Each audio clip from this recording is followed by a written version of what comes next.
Hey everyone, welcome back to another video, and this video I'm gonna talk about how to move search bar to top on your iPhone on iOS 26.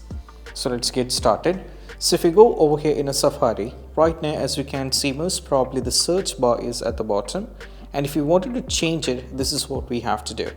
In order to bring to the top, what we need to do is we have to go over here in the settings. Now from here we have to scroll it down all the way down and navigate to the apps, tap on it. Now from here either you can search like this or scroll it down and navigate to Safari, or you can just go over here in the search. Now search here or type here for Safari. Once you get the Safari, you have to tap on it.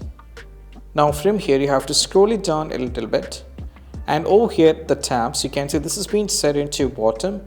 You can change this to the top. Now if we just go back to the Safari over here, right now we can see the search is at the top, and this is how we can do it. And I hope this quick video is helpful. That's it. Bye.